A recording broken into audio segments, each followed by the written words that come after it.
BlizzCast, your official Blizzard podcast. Hello everyone, this is Zaram with the community team welcoming you to BlizzCast 15. We're getting into the thick of World of Warcraft Cataclysm this episode, covering content and world design with lead developers Corey Stockton and Alex Afraziabi, hearing more about the latest music and sound design from director of audio Russell Brower and senior composer Derek Duke, learning about the art of voiceover with casting producer Andrea Toyas, and wrapping things up in a discussion with lead system designer Greg Street. I'm joined now by World of Warcraft lead content and world designers Corey Stockton and Alex Afraziabi to discuss what they've brought to the table in Cataclysm. Hey guys. Hi. How's it going? Not bad, how you doing? Not too bad. Amazing. Alright, so players have been discussing ideas for the next expansion pretty much since Wrath hit store shelves. Many felt that nothing could compare to the story of Lich King.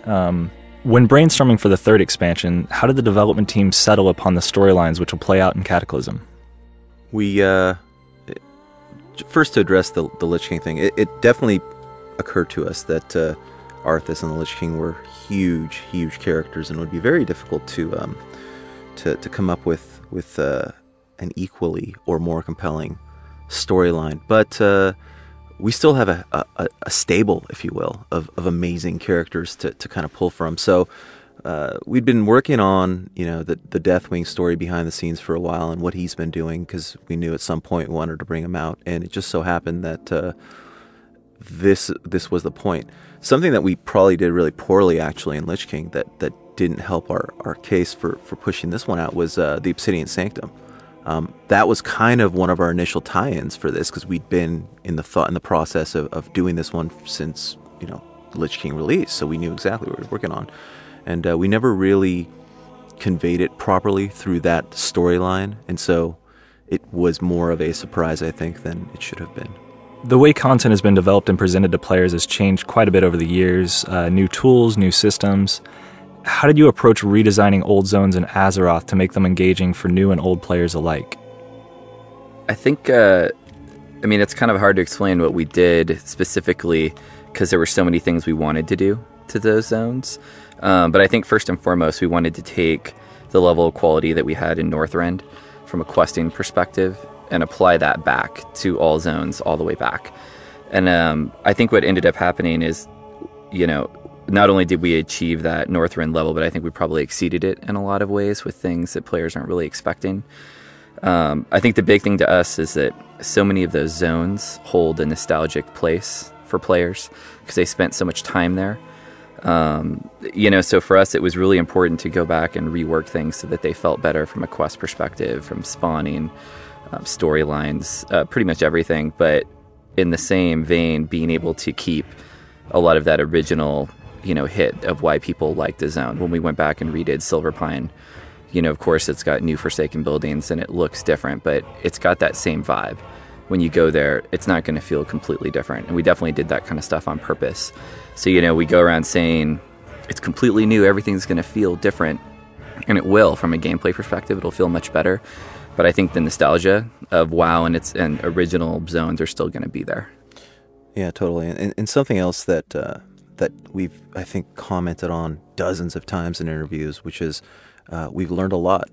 We have the Quest team is a team right now full of veteran designers. These guys have been designing for WoW for some near 7 years at this point, and there have been so many lessons and mistakes that we've made in previous expansions that we've learned from, and all of those were applied to Cataclysm questing and content design and zone design and all that good stuff. So from Corey's illustrator maps of how we're going to redo a zone to our designer flowcharts, everything was so meticulously designed that what I think, at least, that we've brought back to the world is a sense of story and a sense of immersion that was absent.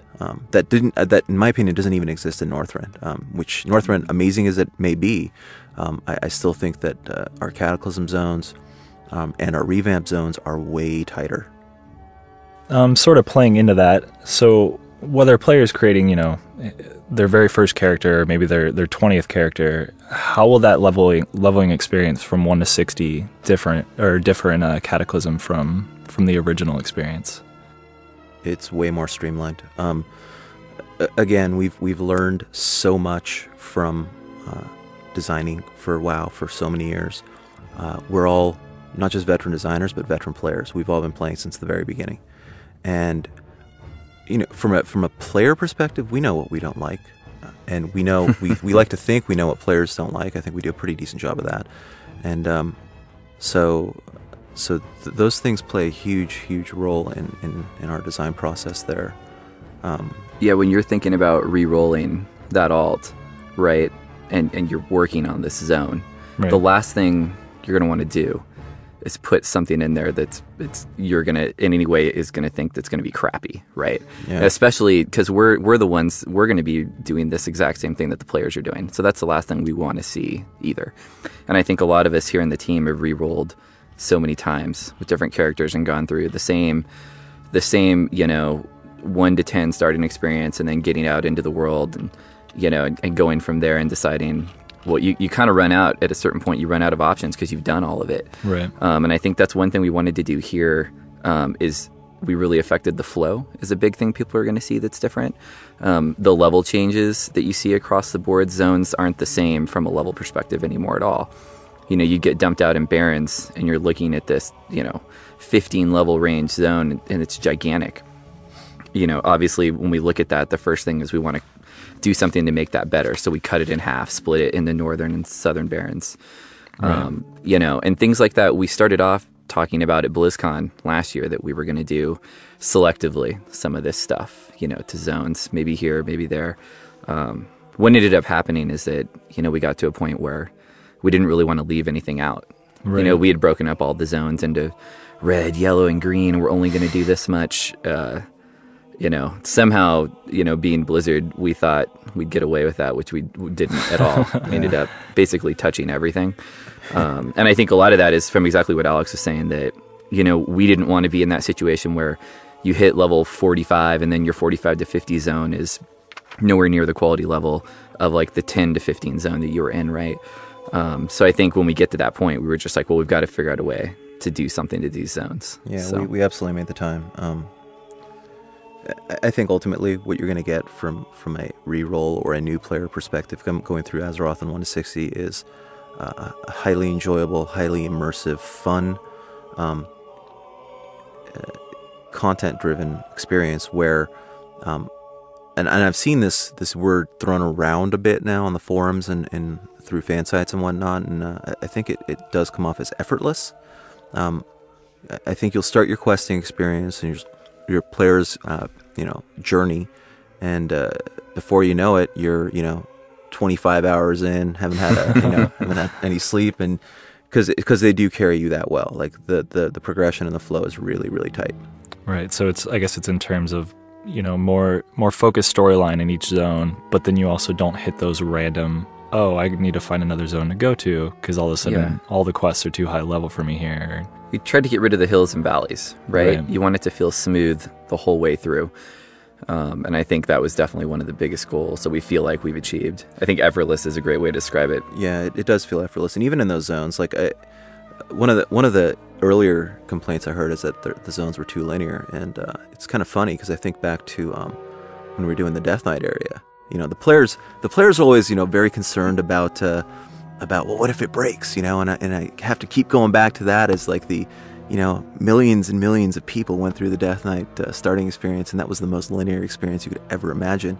And that's exactly what you beta testers are here for, to make sure that we're catching all these bugs and making sure that your experience is top notch, that these things won't break, and that when you do get there on live, that you won't be stopped or hampered by any kind of weird bugs. So, and they've been doing a great job on the forums. I think our beta testers are doing an amazing job with feedback and the feedback we're receiving and the bugs and all that good stuff. Right. Yeah. Cool. So speaking of new cool stuff, the starting experience for Worgen and Goblins is pretty much unlike that of any of our other races. How did the feel of each starting area and storyline really develop for these two races, and what makes creating a character of either race special? The player, that is. Sure. We intentionally went at the Worgen and Goblin lines very differently because they're very different races. The Worgen we kept as the more serious experience, less goofiness, and the Goblin, if anyone's played the Goblin, they know it's full of Goblin zaniness, and that's really to represent the kind of the character of these races, and that was really, really important. This feeling essentially emanates out to everything, their architecture and the structures, their society, their language even. So that was one approach that we took, and as usual, we wanted to go big with these zones and big with the experience, and so we pulled out all the stops. It's a tech roller coaster. All our good big tech. A lot of it originated here, like stuff that you'll see in the 80 to 85 zones. This is where it started. A lot of the phase terrain and the auto questing and the flow and things like that. This is where we developed them. So to one degree, it's all very tight and very different and awesome. But it's also kind of more of a experienced WoW player zone, start zone, which is kind of what we'd agreed upon. Like when we kind of sat down and assessed things, we said, well, there's so many cool things and so many different things here that it might be a little bit rougher on the true newbie. But for a veteran WoW player, this is definitely one of those amazing experiences. So kind of speaking on that, one thing we see from players a lot of times is, when Draenei and Blood Elves came out, people were stoked on them, and then they kind of felt like once you got past your initial zones, you see a little bit of them in Outland, but essentially they're kind of cut out of the storyline in other areas. So obviously redesigning the old world kind of makes that easier to incorporate new races, but what did you guys learn from adding the Draenei and Blood Elves, going into creating goblins and Worgen and making them feel like a part of the Horde and Alliance? I think, definitely we learned that we can't leave them out. You can't just... You can't leave Azure Mist and Blood Mist and head into Ashenville and then feel like, and not see anything Draenei. It just feels a little foreign.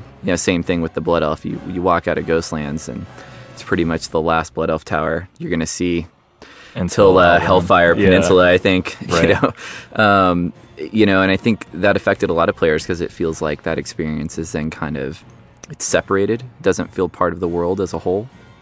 And the fact that we had a chance to redo the whole existing world, I think definitely helped. You can take a look at something like Ajara for the goblins, obviously a huge influence. The Worgen stuff that's happening in Silver Pine, you can see things there.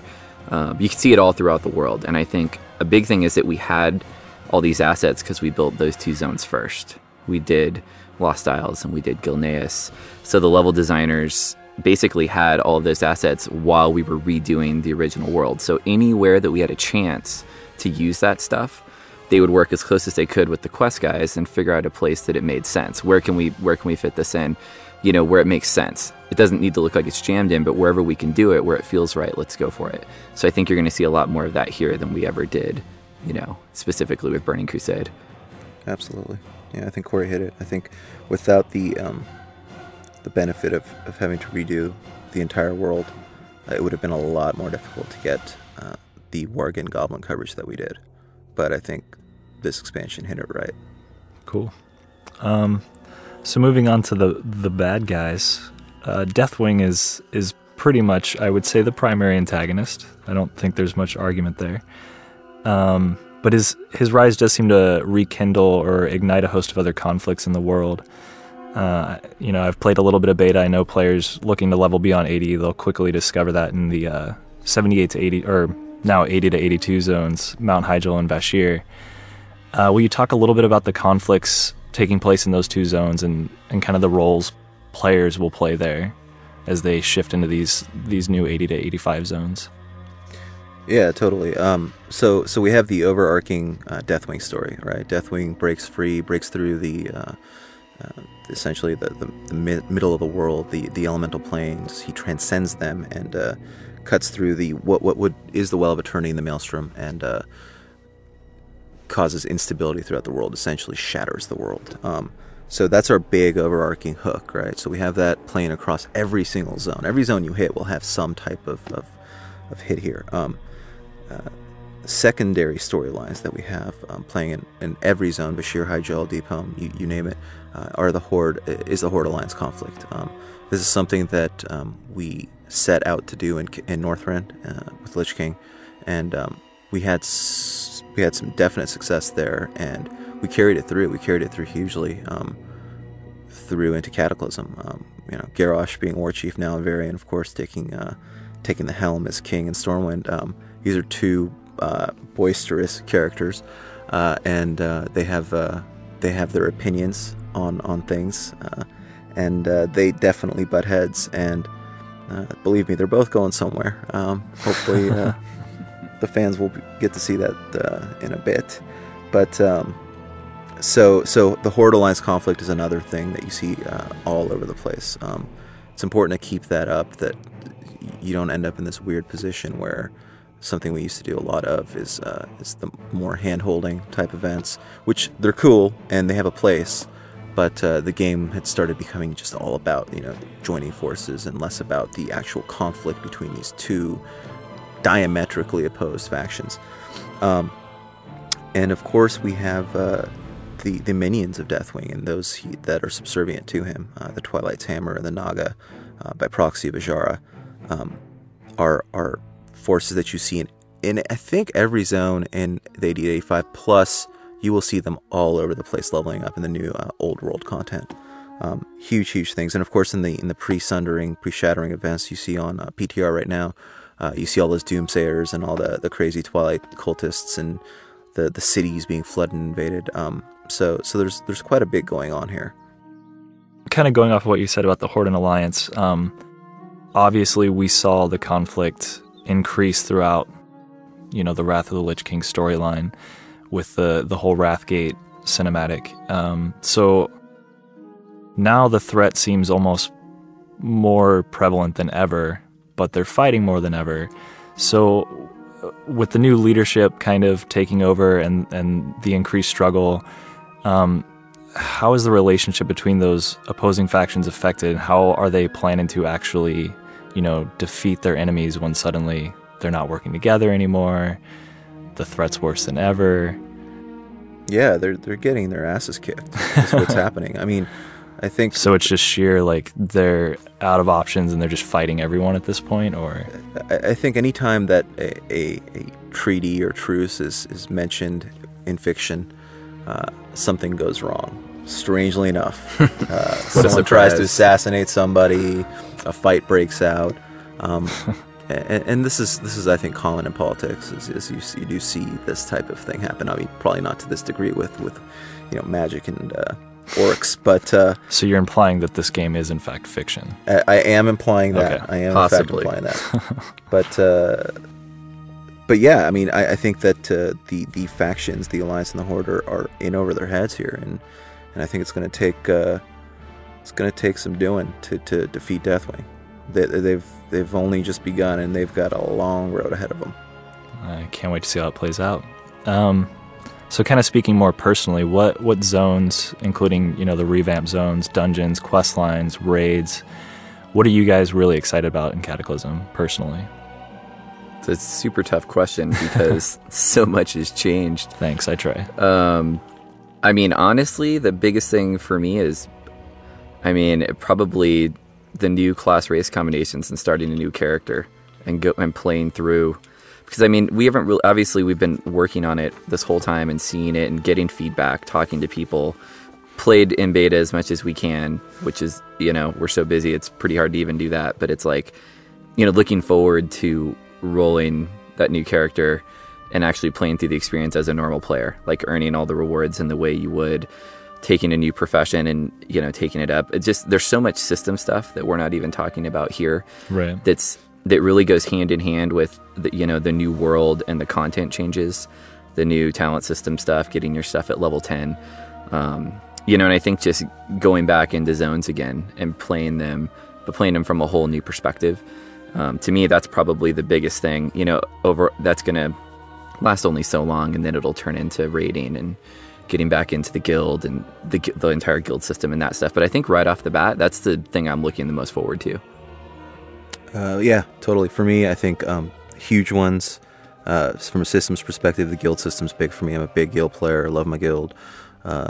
And really, really looking forward to that feature. From a zone perspective, I'm absolutely looking forward to doing Old Doom with my actual character. Love that zone. Sure. Really, really love that zone. Love all our zones, but I really love that zone. That vibe is just killer. We went pretty crazy over Old Doom when we. I remember I did the very first layout of Old Doom, which was really early, just off of a couple meetings me and Alex had. And pitched, we both knew we wanted to do something with this Egyptian style, but didn't really know how it would play out. How would we do that? And we both looked at this first layout, which had kind of like a Nile River kind of running through it with a delta and pyramids and all this stuff, and obviously Titan influence. And I think I remember Alex saying right when we saw this, it was nowhere. It was just a really quick layout, and we're like, I think this is probably going to be the best zone. I think this is probably going to be it. I remember that actually. I'm like, this is definitely our best zone. There was nothing there. It was dirt. It wasn't even a speck. Yeah. But how long ago was that? Oh wow, year. Yeah, easily over a year ago. It's been a while. But for A5, I think Old Doom's definitely the one I'm looking forward to. Old World stuff. Really excited about the Forsaken storyline. I'm a big fan of Sylvanas, and I'm interested and eager to see what she's actually up to. I'd say don't trust her, to be honest with you, but you never know. I don't know. She's sneaky. She's really sneaky. But I feel like you do know, and you're not telling us. Maybe I know. I can't tell you. What would make you think that? Yeah, she might have me killed. And okay. She has that kind of influence, gotcha. Which is scary because she's a game character. Noted. Yeah, but and then of course there's the beloved rating and dungeons. Of course, love dungeons, love heroics, but also really looking forward to doing Bastion of Twilight. And seeing all Nefarian back, Nefarian and his siblings. Looking forward to those raid zones hugely, and our new amazing flexible raid lock system. I was just gonna say that. All right, so what do you hope the average player will take away from their first experience with the content in this expansion? They'll be blown away. Yeah, I think the average new player, I think you coming into this one, you're going to be amazed, and I think you'll be. It's almost startling to look at it and just think that this game is, it's about 6.5 years old now at this point, and you get into that world, the art style keeps up. It still looks amazing. It still looks. It's almost mind-boggling. Yeah, how it's able to do that. We see so many new MMOs. Obviously, we play stuff, we see things. And, the majority come and go. And we love a lot of the art that we see in these other titles and get jealous. Oh, why can't we have that feature?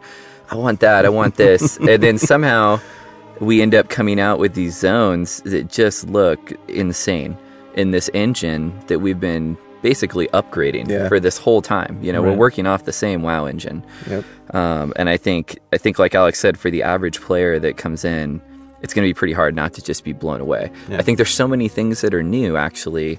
They're probably not even going to realize a lot of things that are different until they're pretty far in. There's a lot of things that if you're just picking up with a level 80 and going to 85, that's going to be a great experience. But at a certain point, they're going to want to reroll, and so many things are going to feel different at that point, But better. Yeah. Different, but better. Mm-hmm. So likewise, what about, maybe a year down the road, how do you imagine level 85 characters who've been, keeping up with each content patch? How do you think they're going to feel about the expansion? Oh, they're going to be the happiest people on earth. Aren't they always? They are.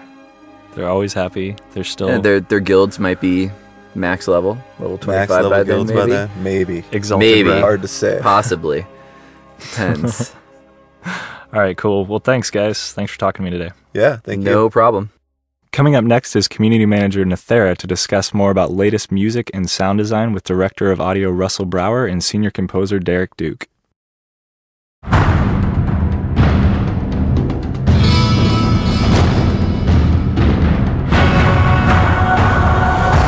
BlizzCast, your official Blizzard podcast. This is Nethera from the community team. Today I'm sitting with Director of Audio, Russell Brower, and Senior Composer and Sound Designer, Derek Duke. Welcome to the BlizzCast. Hello. Hi, guys. So we sat down a while ago when the Burning Crusade and Wrath of the Lich King were still in beta to discuss the sound that went with each expansion. For Cataclysm, what sort of musical theme can we expect given the variety of changes and new zone additions such as Vashir? Our overriding consideration in conceiving the music for Cataclysm has been to imagine the context in relation to the old world, because most of the places that players will go in the new expansion have existed before as part of Azeroth. And a lot of that music is very well loved. It's ingrained in the memories players have of playing alone or with their families. And there's a resonance there. And we don't want to destroy that link. Instead, we want to carry the story forward and make sure that the sense of story is overlaid and melded with what's happened post-Cataclysm. So you'll hear familiar themes and familiar tonalities and things like that. But there's, depending on what's just happened or what you're seeing around you, there's a different, there's a darkening or a different sense of who's in charge of a given area.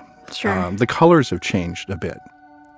Yeah, there's also, you get some more insight into like the beginnings or the sort of the outer workings of the environments. You get to go to the homeland of, you'll understand where the goblins have come from. You'll get to experience some of the elemental planes through Skywall and areas like Deepholm. So there's some new areas that you'll be exposed to sonically, but that just exposes more of the world, the universe of Warcraft. Sure. Is there a certain instrument or hook that perhaps someone just listening casually might not notice?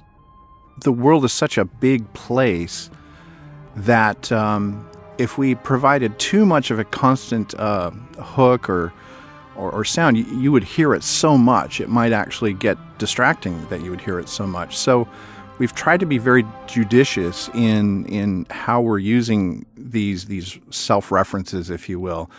But some patterns were established pretty early on.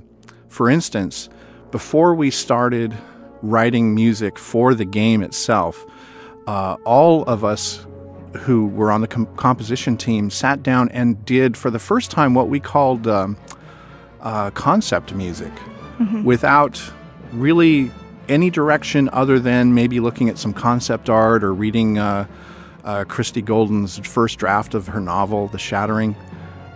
Each of us sat down and wrote a few minutes of music that said to us, this is the Cataclysm. This is what it means to me.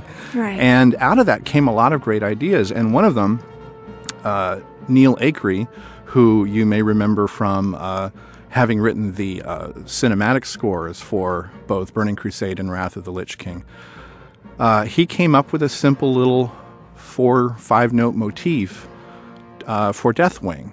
And so that little melodic idea starts seeping through in various locations. You'll hear it in the new login screen music. You'll hear it, of course, in the cinematic, without giving too much away, but you figure it's going to have some Deathwing in it. Sure. So you'll hear that music anywhere, like if we're in Deepholm or anywhere where you really like the ground is still sizzling from where Deathwing just was. There's potential to hear something like that. Twilight's Hammer theme came out of those efforts and many others. So there's several bits of consistency or hooks or sub-themes. Yeah, one of the things you'll notice in this expansion is within a given zone or area, there's a lot more diversity in the music. So depending upon where you're going in a given zone, you might transition into some music that, again, is related to either a race or a story theme that you might hear it just in a small area when you're in a lower level area, but then as you expand and get up to level 40, you might be in an area where you start to hear this music a lot more, and you've heard it once as you were progressing through the levels. So there's all the different Cataclysm themes are spaced quite diversely throughout the various continents and zones. Since you brought up the opening music, I know that as we've progressed from expansion to expansion, that has also progressed. And I have listened to the music, and I found that it is very rich and layered. And that seems to be the same thing with the opening music. Can you talk a little bit more about that login music and what people can expect?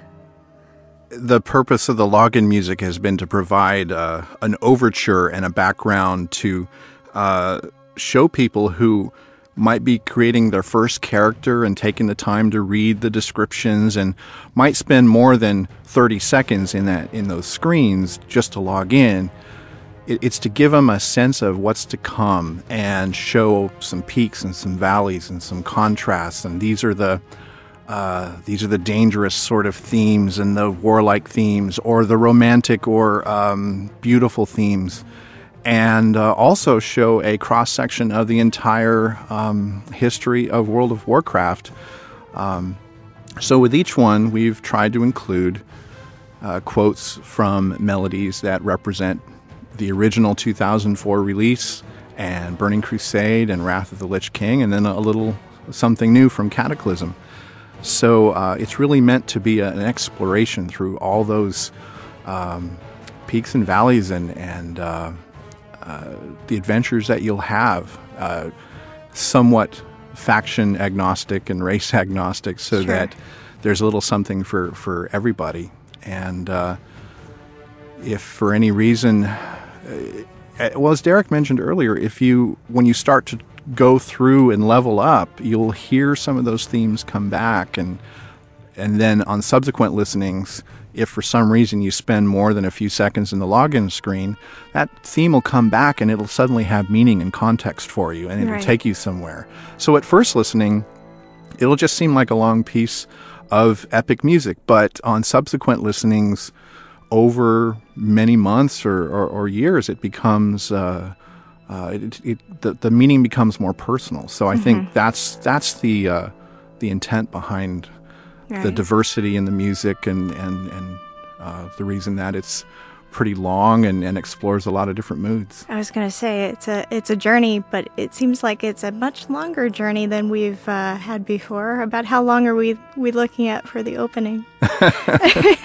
Since we keep expanding on it, Well, it's definitely worth the listen too. I don't think it will ever really get any longer, but this one sits at about 12 minutes, and it's and our intention in the future is to swap out some of the older themes for the newer themes. Sure. We did that this time. It begins with the primordial core of the elemental planes, and how things are in chaos and disarray, and Deathwing has flown, and everything's a mess. So that familiar 7/4 march that everyone knows and expects, it takes a while to happen. It's struggling against all these musical imagery, if you will, and when it finally happens, it's almost like, okay, there's that familiar foothold. It almost, that once kind of dark warlike march actually becomes kind of a sense of hope that, okay, this is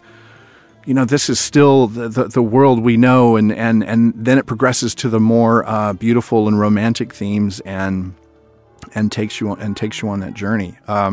So it, in terms of length, it's what felt right, and also what filled up an orchestral recording session nicely, which is of a fixed length, and we wanted to make good use of our musician time. I think also that noticing of the layers getting added on or is just part of that development of the, like, sort of the musical language that is that has become World of Warcraft, or that World of Warcraft is creating, and that's something that Russell did fantastically in the main titles. And with we had 5 composers working on the score, so between Glenn, Neil, David, Russell, and myself, you have all this contributing to that, to the different layers that get cross-connected in that musical language that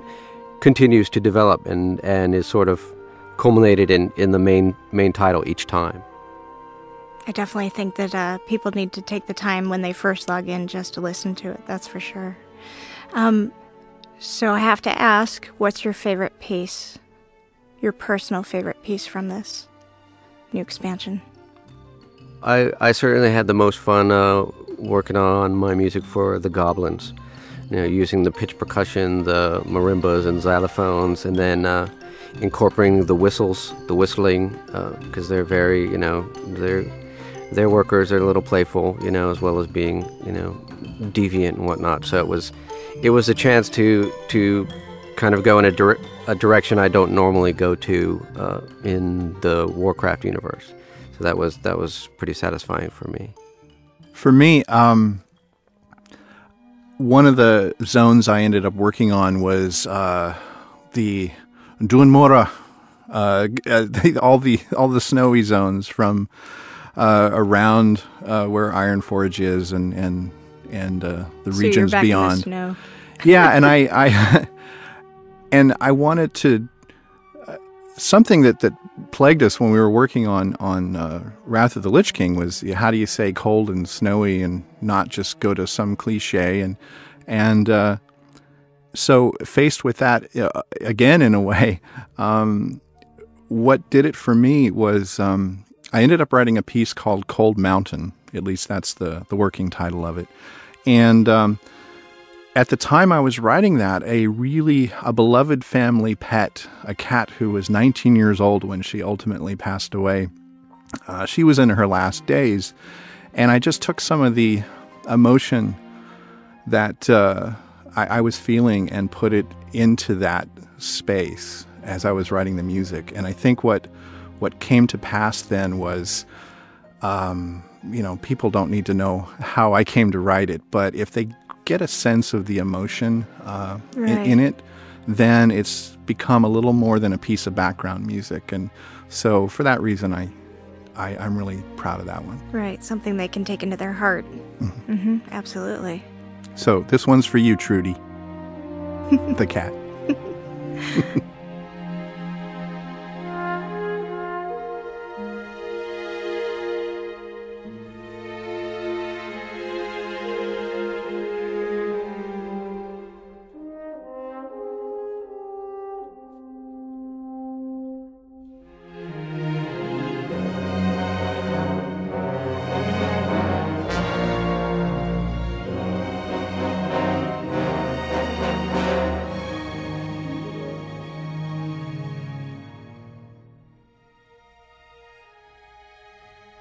I have tons of favorites of the other. There's several by David. His War March and his Firelands piece were really wonderful. Neil Acree, his Ajara Daytime piece and his Mystery Queue. Glenn's Rothi Highlands. Russell's music for the Lost City that he did for one of the instances in Uldum. All these are just, I've been walking around singing these for the past several months, just because part of what I did after we got all the music in was sort of get it together and start placing it and assigning it in the world. And so that was many, many hours where just every night, even after work, going home and putting the headphones on and falling asleep while I was just listening to everybody else's music, trying to sort of internalize it, so that I had that big musical palette to draw on when we spread it out over the world. So I mean, it's definitely really hard to single out things because everybody's just done amazing music. Sort of like picking your favorite child. Yeah.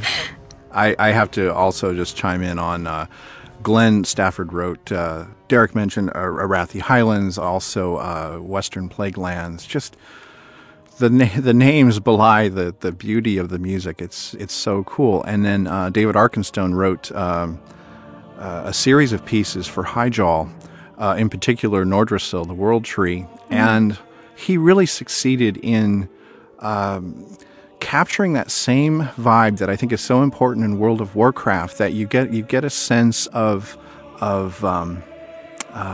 like this might be ancient music, about ancient things, about a tree that was created as the result of events 10,000 years ago, and there are whole races that are protecting, they're the guardians of this space and of all these energies that are contained within. And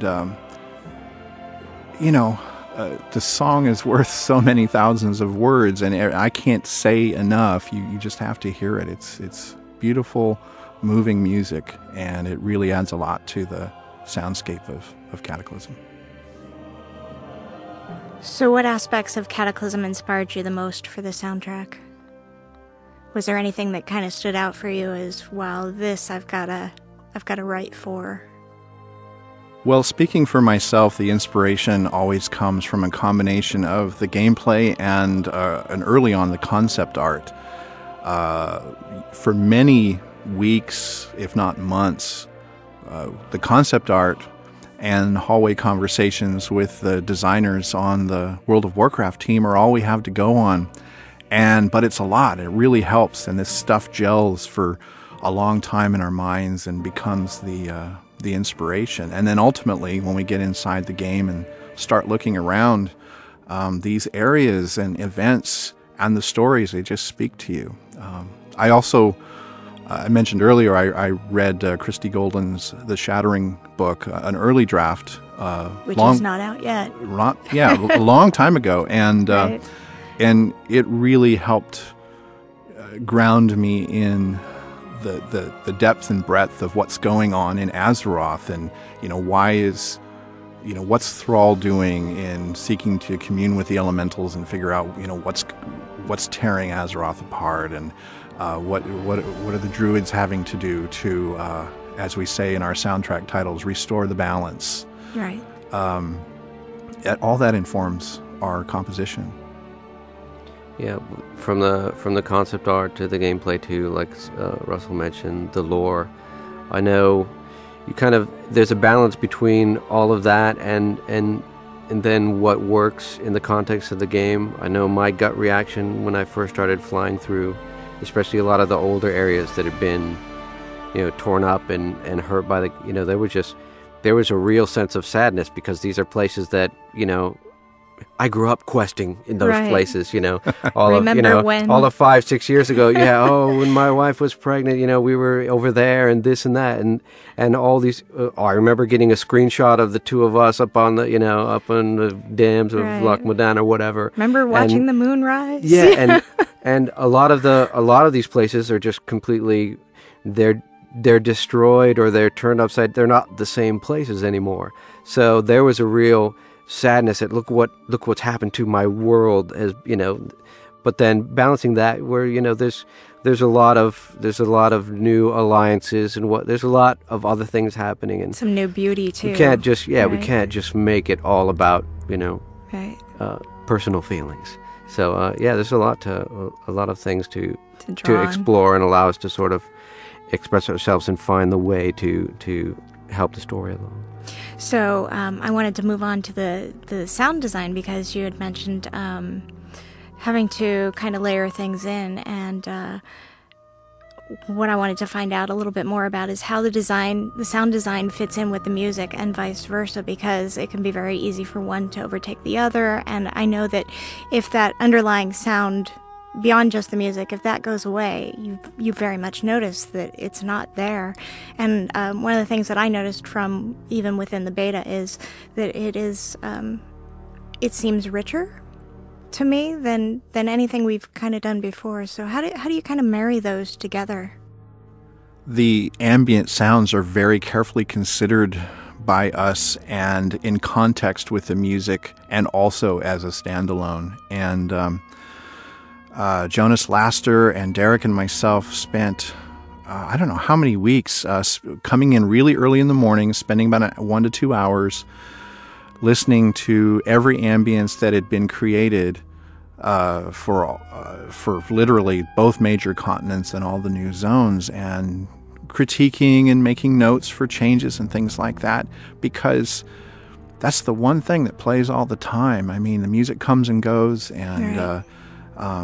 The ambience really has to provide that little push over the edge into full immersion that make you feel like you're there. And in context with the music, I think all of us who are writing and finally mixing this music before it goes into the game, we take the ambience if it's ready and we play it alongside the music and kind of make choices about how loud certain musical elements should be. You know, can I hear the English horn solo or the French horn soaring over what might be a pretty complex background ambience, depending on where we are. Mm-hmm. So we're still in Azeroth, and things have kind of been flipped on their heads, so to speak. How does the sound design fit in with those changes? You were mentioning earlier, Derek, that going to these places that used to be, your memories have changed. So how did that really influence that sound design then? Well, I think one of the things that are different this time around, well, Jonas was working with a far bigger team than ever. You had Brian from the previous expansions helping out, Chris Giampa, Michael Johnson, Paul Menachini, John Graves, Chris De La Pena.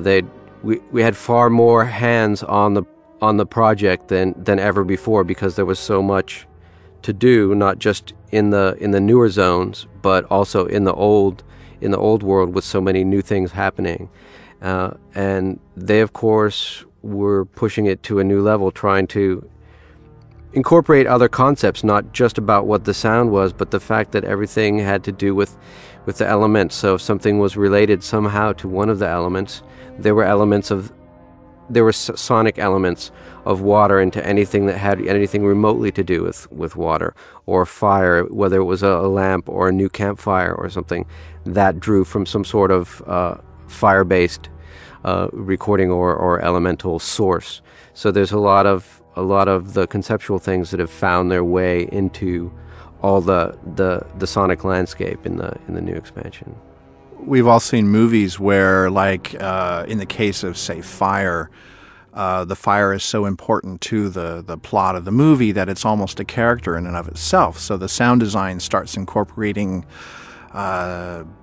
wispy, almost like you're hearing whispering in the steam and the smoke and things like that. So that kind of thinking started permeating our approach to the sound design. So for the 4 elementals, what can we do to not make it say, listen to me, I'm a cool sound effect, but to just subliminally have the ear kind of go, well, this is familiar. And often like a human vocal, like a whisper or something is great for that, because we instinctively, on some level, pay attention to a human vowel sound or vocalization. We want to hear what that message is. Right. So it's, there's no words. It's all just kind of ethereal sounds, but you'll hear that injected into our ambiences here and there, just to add a sense that the elementals are sentient, conscious beings. It isn't just physics.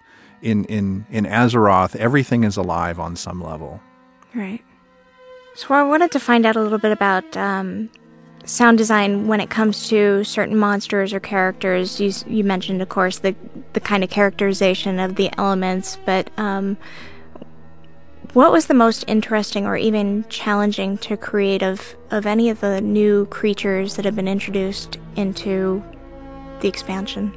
So while Russell and I mostly deal with the music, I will speak. There was one particular spell that we did that was musically related. We knew some of the art and the sprites create golden, shimmering music notes and staffs and stuff when this one spell. This happens in the Halls of Origination in Uldum, so we wanted some sort of special effect when this particular boss cast this. We called it reverberating hymn.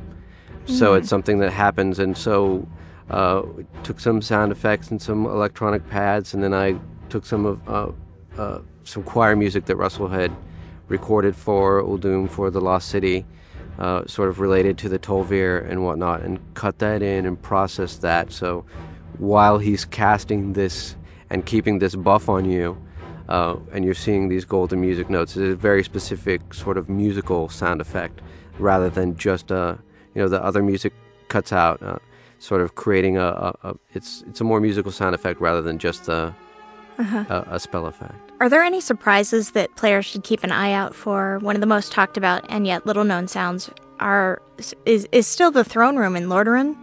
Is there anything along those lines that they should be listening for? Because Cataclysm is all kind of about moving forward and what's happening to Azeroth as a result of the Cataclysm, there weren't quite the same historical reference opportunities as there was when Brian Farr first did the Ruins of Lordaeron and paid homage to the coronation ceremony and the big ringing bells. You walk in and the bell is ruined on the floor, but you can kind of hear the memory of it tolling for the great event. And then in the next hallway, you hear the kind of ghostly voices of the cheering crowd and everything. And we're more firmly in the present, I think, in Cataclysm. So the references are more what we've already spoken about in terms of referencing, that the elementals and that they're alive and they're in torment and very strange things are happening. So that's kind of the sub-language or subtext going on. Right. There's certainly a lot of musical nuggets for people who notice that or speak that language. They'll hear lots of. Some are more obvious than other references to past themes, but there's a lot hidden in there, and there's a lot to be discovered in terms of what themes you hear at one point or one area of the game that link or are related to another thing, but just in a different context. So there's certainly a lot of that going on musically. Neil Acree did a tremendous job of taking some of the Night Elf and other themes that you heard in Ashenvale or Teldrassil, and he really didn't change the melodies at all, but he added this subtle twist, like things are not quite right, and yet they still retain the beauty of the original themes from the 2004 release of World of Warcraft, and we also had the opportunity now to record them with a live orchestra, which brings this organic, it's ear candy. It truly is. It's just there's something about it. The melodies were good enough to survive. I mean, they can play on a simple piano, they can play with synthesizers, they can play with an orchestra, and they still convey an awful lot. But you add the live musicians into the mix, and it just it makes the whole experience feel more human, and you can relate to it. Maybe the word I'm looking for is timeless. Yeah, it brings a level of emotion to the music that's really something has to be experienced. Yeah, something that I was thinking about is that as I was listening, it definitely has that World of Warcraft feel. And as a player, you know that it's World of Warcraft. It has those signatures. But I think it also stands alone as something that anyone could listen to and really appreciate. It's a lot of fun to cut together the soundtrack album that's in the collector's edition, because the goal there is to create a listening experience that stands outside the game. So we tend to focus on the themes that, or at least the versions of the themes, where they're presented more as foreground or midground music, where it's okay to say, hey, listen to me. This is, a lot of them might be the intro pieces that you hear the first time you walk into a major city or a zone for the first time. After that in the game, after you hear that version, the music will tend to recede a little bit more in the background. But those more triumphant or expansive versions are are the ones that tend to end up on the album. So the idea is to make it something that you can listen to outside of the game and have it resonate with all your memories of playing and take you back. It would be an experience in and of itself. Although people should still make sure that they're turning the music on in-game, right? Absolutely. Well, the two support each other. That's right. So we've talked about the music that has been added in each expansion before, so I'd be remiss if I didn't ask just how much more music has been added into this expansion. We're clocking in it right now, as of this recording, at about 8 hours of new music have been added to the Cataclysm expansion.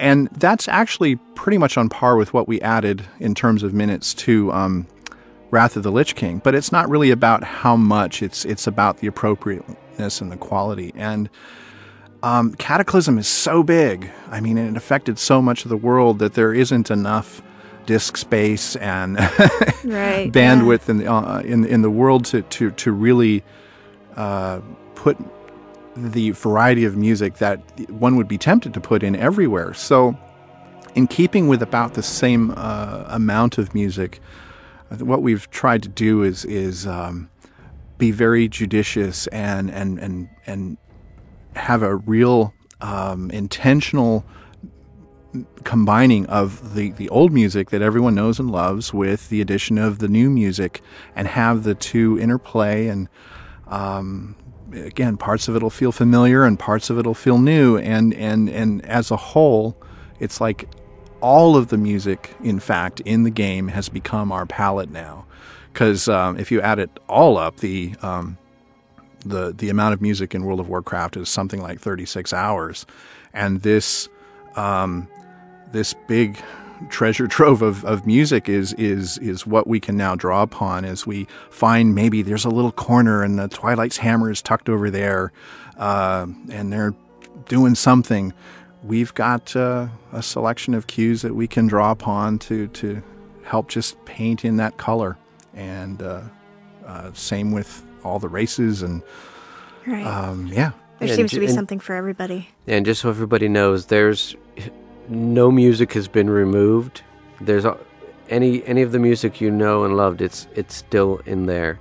It might not be where you remember it being, but it's always there. Nothing has been removed. Absolutely. So that's all there. That'll make a lot of people very happy to hear. Right, and we actually there's a lot of music also that didn't make it. We just didn't have enough room to accommodate all the music that we would want to have in it. So good that bodes well for the future and more music to come.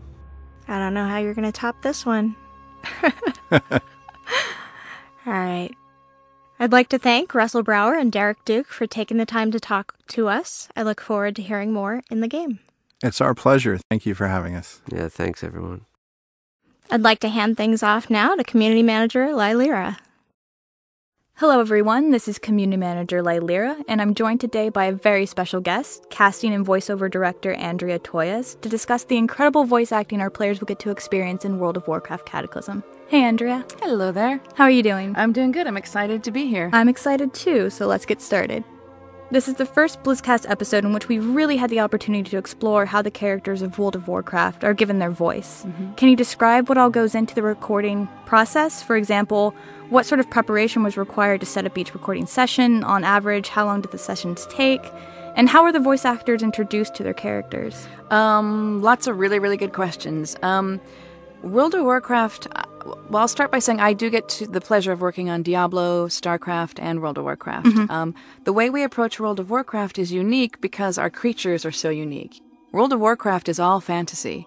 So, you're talking about approaching this from a perspective of trying to figure out what does a 6-foot purple dragon sound like? What should a flirtatious female orc sound like? So there's not a lot of reference to draw from, so the team, as a starting point, has to kind of get together and brainstorm what kind of voice and what kind of attributes we want to hear.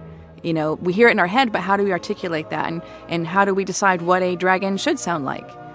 So there's a lot of kind of early brainstorming and discussions going back and forth as to what exactly we want, because A, we have to be unified, but B, we have to make sure that we're true to all the other creatures that currently exist in World of Warcraft. So we kind of have to, we can break new ground, but we also have to be aware of the ground that currently exists.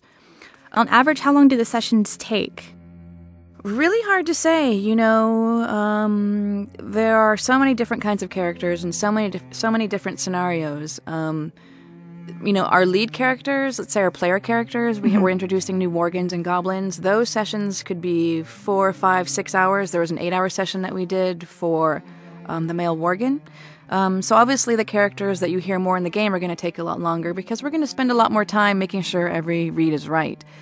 Characters like our dungeon bosses, probably, let's say about an hour or so, because they usually have just a couple of lines, kill lines, spell lines, and that. But what they really have to focus on are their sound effects. You know, they're attacking sounds, they're getting hit, they're killing, they're dying. So that really takes time. But in essence, I would say the average World of Warcraft session, depending on the character, is about an hour to 2 hours. And our characters that are obviously much more involved in our overall game are probably 4 to 5 hours. How are the voice actors introduced to their characters? You spoke a little bit of the prep work, but do the actors get to interface with the writers at all, with the creators of the quest or the dungeons that they're portraying? Right, they do. They are, I'm probably going to geek out a lot through this conversation, but my World of Warcraft actors are a special breed of people. I mean, really, aside from auditioning, they'll audition and they'll see a quick overview of the character, but more or less, these are grown adults, male and female, coming into a room. Okay, now you are a very upset purple dragon flying across the sky. What does that sound like? So you get a rare breed of actor who can, without very much preloading or advanced information, can come into a room with no specs, not a lot of guidance, and then just tap into what this orc or dragon or crabby little dwarf sounds like. So to be honest, they don't get a whole lot of advanced information. They are just creative, amazing individuals that we can bring in who just dive into their inner fantasy geek and enjoy every minute of it. So it's pretty fun. Pulling off that question and line of talking, sure. Working with so many talented voice actors must have been an incredible experience, and I imagine that they were able to entertain both in the studio and out. Do you have any hilarious stories or moments to share? Well, there's so many, just sitting here, I sometimes when people ask me this question, I get it frequently, I'm almost speechless because there are so many moments of... When you work with an actor in the booth and you're there with your character specs and your script and they come in and suddenly they're there with you in front of you and you're guiding them and they suddenly sound like this creature that you want, this mythical, otherworldly creature, I kind of feel like you're tapping into a universal energy that's bigger than all of us. You know, suddenly you're in the room and suddenly there is an orc in the room with you and it's just amazing.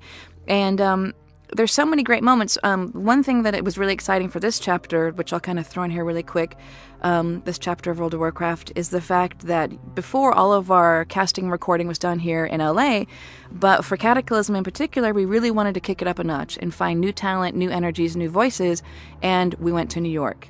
I spent 5 weeks in New York casting and recording most of the voices you're going to hear in Cataclysm.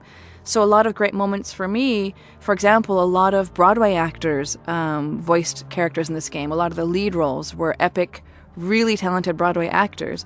So there were very serious moments.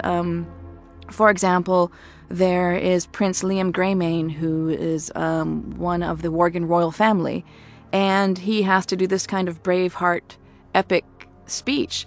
And when he ended, half of us were in tears, half of us were silent, and the writer, to get back to that part of the question, we did have the writers on the phone with us throughout the entire process, and it was silent, and the writer just said really quietly at the end of it, I would follow you into battle any day of the week. Because we were all so moved. So you have these, even though it is kind of a fantasy, otherworldly game and primary colored and fun, we have very serious acting happening in this game and very dark, heavy, emotional moments. So there were so many moments where I just sat in silence and couldn't believe I was fortunate enough to witness this performance and fortunate enough to watch, for example, the Worgan royal family appear in front of my eyes. There's a couple other really funny ones. We were lucky enough to bring Garrosh Hellscream back in, leader of the orcs, and that was a funny moment. There's a line, he does this whole other kind of Braveheart speech in his orcish tongue, and at the very end, he does this really big, for the Horde, epic, loud, and the writers are on the phone, and it's silent, And then suddenly out of nowhere, you just hear, hell yeah! Like, you could just tell everybody involved here at Blizzard, the writers were so geeked out because Garrosh was really on the phone with them, and they just were delirious with hearing that voice on the speakers. So it was pretty epic. I can't wait to actually hear that in the game. Oh, it's great. Based on your description. It's great. It's really magical. Now, tapping back into one of your previous responses, you noted that you recorded New York this time as opposed to locally. This obviously was a huge undertaking for everyone involved. Absolutely. And based on everything that you've said, it seems to be a larger project than anything we've ever tackled before. How did the Cataclysm voiceover sessions compare to those recorded for classic World of Warcraft, as well as the Burning Crusade and Wrath of the Lich King expansions? Do you have any interesting facts or statistics that you can share? Yeah, it was crazy. It was funny. When I was prepping for this interview with you, I was thinking about it, and I remember when we first started talking about Cataclysm and the scope of it, and the amount of characters, the amount of content. I literally remember sitting at my desk, looking out the window one day, going, "I have no idea how we're going to do this. This is so huge. How is this going to come together?" But it did. This, in every possible way, is a much bigger, more in-depth, I want to say heavier, I don't know if that's the right word, but really, definitely, we're diving into a whole new facet of World of Warcraft, both with the storyline, which is really, a big departure for us and really quite intense, both with the characters, and we've got some great characters with amazing character arcs coming out. So for us to have to record double to triple the amount of what we did for Wrath of the Lich King was an insane undertaking, but all of us knew that if we could persevere and push forward and not go crazy, that what we would have in the end would be an epic gaming experience for our fans. And after having lived through all the weeks of recording and directing with all the different characters, it's just a really great thing for all of us, from the writers, from the dialogue editors, from myself, to sit back and realize that it almost killed us, but what we did is really kick up the acting performances and the storyline to a notch that is not been seen before in World of Warcraft. So it's absolutely unparalleled, the amount of voice acting you'll experience. Totally unparalleled. Unbelievable. And what I love so much about Blizzard, and not because I work here, and what I love about the team, is that no matter who the character was, no matter what the voice was, no matter what the setup was, we took every single line of dialogue very, very seriously. So, we might have, I need to go find a character who only has 2 lines. It was never thrown away. Every single line that was recorded was touched by myself, by the writers, and analyzed and really worked on until we got exactly what we wanted. So not only was the scope bigger, but I think we spent a lot more time on every single line that we recorded. So in that way, it was definitely more epic. Did any unique or unexpected character personalities develop during those recording sessions, since you took every line so seriously? Yep.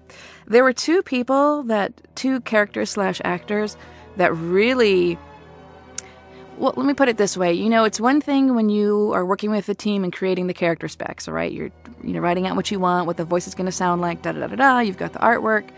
It's one thing when you have that, and then you hold auditions, and then you hear that voice, and it's all well and good. But then you have the recording session. And then you have people, and even, I'm such a nerd, I'm getting chills talking about this. You have people who walk in that booth and make it their own. And 2 that I love so very much are race leaders. We had 2. That would be Trade Prince Gallywix, who's the race leader for the Goblins, and also King Gen Greymane, who is the leader of the Worgans. We knew Trade Prince Gallywix was going to be a fun character because he's kind of a little bit, mafioso, a little bit huckster. But this actor came in. It's funny. I think anybody who listens to radio knows that when you see the person behind a voice, it's never what you expect. Yeah. And so there I was in New York. Trade Prince Gallywix was one of the last people we were recording. This guy comes in kind of in gym clothes, just kind of looks like he just maybe ran to the studio. I don't know, just not what I expected. He got in the booth. He just took these attributes and made it his own in such a way that I remember directing him, and when he was done reading his first batch of lines, I literally couldn't breathe. My jaw was on the floor. Like, he got behind that mic, and we kind of were talking about a little bit of Sopranos energy, this kind of thing, and his whole body changed. This whole kind of thuggery thing, his hands changed, his face, every aspect of his physical energy changed, and he became this kind of, which sounds weird, this kind of mafia goblin, if you will. And he just... and the writers, too, when they were on the phone, they've been writing the lines, so they're hearing it in their head, but all of us were in shock because he took our goblin race leader to a whole new level that none of us could have predicted. and made him come to life in a way that none of us could have predicted. It just made this character so fun and so, I use this word because I'm goofy, kind of juicy, meaning really meaty. You really want to know who this trade prince is. Where did this goblin come from? What's his backstory? So again, you get this character that we all knew was going to be cool, but by finding the right actor was far cooler than we could have ever expected. Literally made him three-dimensional. Oh my God, in such a way. Now I'm waiting for the action figure. I must have an action figure with a button on the back that I can hear him do his lines. Like, that's how much I love him. I would buy it. I know, right? And the other one was King Gen Greymane, leader of the Worgans. This actor, when I was in New York, in the evenings I would see a couple Broadway plays, A, for fun, but B, to kind of spec out any new talent. In this play I saw this actor that was on the stage really... how do I even explain? I could tell in this particular play he was in, he had to play in one evening 39 different characters. Wow. Something crazy. And his range was epic. His talent was epic. So I thought, I've got to get in touch with this guy, which I did. Long story short, he became King Gen Greymane. And I don't know how much content I can talk about. I'm not going to go into the ins and outs of it, but it's a really heavy role and very emotional. And a character, Trade Prince Gallywix is kind of comedic. King Gen Greymane is very serious. And when he came in, again, we had the artwork, we had the specs, we knew we had the script, but he just came in without any advance prep. He was given almost nothing and brought Gen Greymane to life in such a way that, again, we were speechless. We just couldn't believe that we had this Worgen royalty in front of us. And he made it his own in such a way that now this character, too, is somebody else I want to hear more from. That I really want to know who he is. How did his life get like this? I want to know more about the Worgen curse. How did he deal with it? Because the way he made the character his own really mystified all of us. I can go on and on. I'm going to stop right there. I really geek out. This just makes me so happy. Anyway. Now that's talking more on the sincere and serious element. Right. Are there any funny outtakes that you happen to come across during the recording? Yeah, if anybody, actors are a special breed of people. They just are, these are people that have to go into a room, and how I explain actors to people who don't know, it's like, they go into a room and basically have to get naked in front of you because they're really going to be vulnerable and expose themselves. And because of that, you tend to find actors who are quite animated, friendly, goofy, extroverted. I say all that because if you can do a session and not laugh till you're almost crying, it'll be rare. There's one outtake that I loved. There's a female orc named Agra, and this actress is so talented in so many ways. But she was waiting for us to get water or get a coffee or something, just started to do a kind of seductive soliloquy, shall we say, for Garrosh Hellscream in an orc voice. So to hear a flirtatious and very aggressive female orc talk to Garrosh in a adult manner was quite funny, and there's just so many things that if only we could put that in the game, but alas, we can't. Do you think outtakes will ever become available for players to hear? I know it's something they've requested on many an occasion. Yeah, we might, because a lot of the outtakes, although they're funny, you also have a situation whereby this actor is now in that role and talking and kind of channeling your character. So a lot of times they'll have lines that you didn't even expect or anticipate, and they're writing their own script, if you will. So we have had talks about finding ways to add their addendum lines into the script, maybe an Easter egg, maybe some unlockable content. It just depends. We have to basically get the bulk of what we had to get, and then we can try to pepper it where we can. But we keep them for sure, and we're hoping to somehow find a way in the future to drop them in. That would be amazing. It'd be really, really fun. So, what would you say is the most challenging aspect of recording dialogue for a game like World of Warcraft? We've talked about the most rewarding, but right. What's sort of the gritty end of it? I think, it kind of... It's so amazing in every way, but I think, again, what I was kind of alluding to earlier is that you're kind of trying to get these otherworldly creatures, orcs, especially the dungeon bosses. They're monsters of every style. But then you've got scenarios that are otherworldly as well. It's we're operating in the realm of fantasy, right? So it's kind of hard. The challenge can be sometimes getting myself and getting the actor in that headspace to.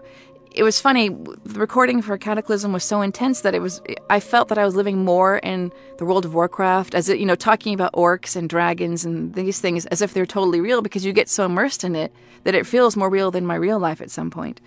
But the challenge is to to communicate to the actors and to get them in the headspace whereby they are, even though they are, let's say I keep using a dragon, even though they are a dragon, but to take it seriously, which they do, but to get them in the headspace of you are a dragon being chased or fighting or struggling at this point, and to kind of get everybody involved in the process in that headspace.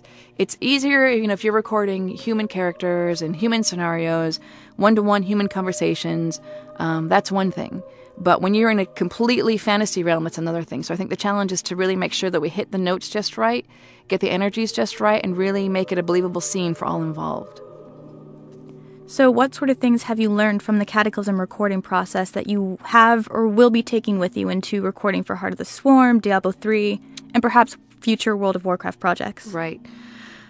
That's kind of a tougher question because for me, all of the games are so totally different.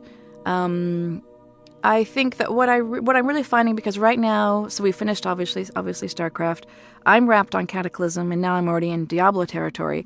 I think what's really clear to me as I proceed, what I've learned, is that as I go forward with the casting and directing of this, that each one has its own set of parameters, if you will. I keep saying this, but World of Warcraft was, let's say, much more over the top, if you will. You can kind of have bigger, grander performances because you are operating in a sphere of bigger, grander, crazy things happening, where StarCraft is a very dark, kind of brooding game, and Diablo is much more of a kind of haunting, ethereal game.